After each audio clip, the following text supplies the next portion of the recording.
প্রফেশনটা হলো যে সাংবাদিকতার প্রফেশনটা হলো এটা একটা গ্লোরিয়াস প্রফেশন, যেটা wonderful job, it is a challenging job. আপনি সংবাদের উপরে যখন আপনি পড়ালেখা করবেন অথবা প্রেস কাউন্সিল রুলসের উপরে আপনাদের, আমি বারবার কথাগুলো বলি, প্রেস কাউন্সিল রুলস বিষয় নিয়ে যদি আপনাদের কোনো কর্মশালা বিশেষ করে এখানে না থাকে, তাহলে আপনি সাংবাদিকতার যে নর্মস, যে ইথিক্স, সেটা কিন্তু সাংবাদিকদেরকে দিতে পারবেন।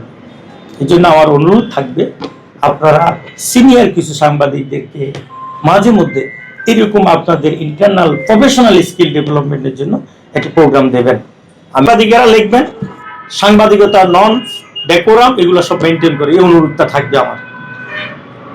রাজনৈতিক দল নেতার ব্যাপারে কোনো বক্তব্য যদি প্রকাশ করতে হয় তাহলে অবশ্যই তার সাথে এই বিষয়ে তার একটা বক্তব্য নিতে হবে, তাহলে ভুল ধারণা তৈরি হবে না।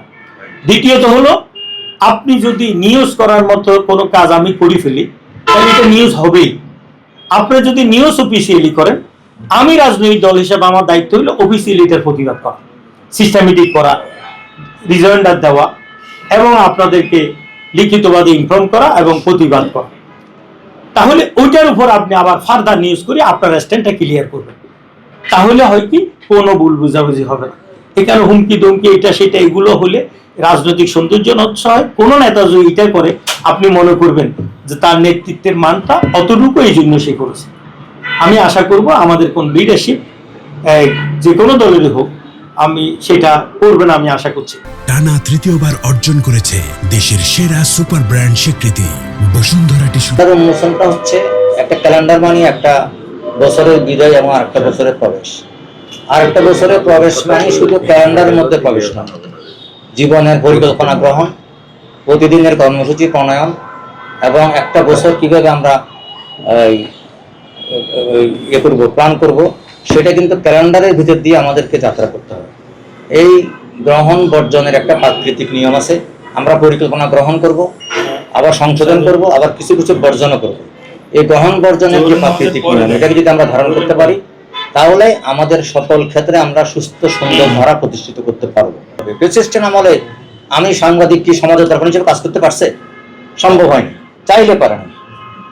24-এর অভ্যুত্থানের পর এখন সাংবাদিকদেরকে আমরা সেরকম একটা পরিবেশ যদি দিতে না পারি, আমরা যারা 24-এর অভ্যুত্থানের নিজেদেরকে স্টেক হোল্ডার মনে করি, আমরা যদি এই পরিবেশ দিতে না পারি তাহলে আমরা আমাদের মধ্যে আর ফেসিস্টের মধ্যে কোনো পার্থক্য থাকবে না।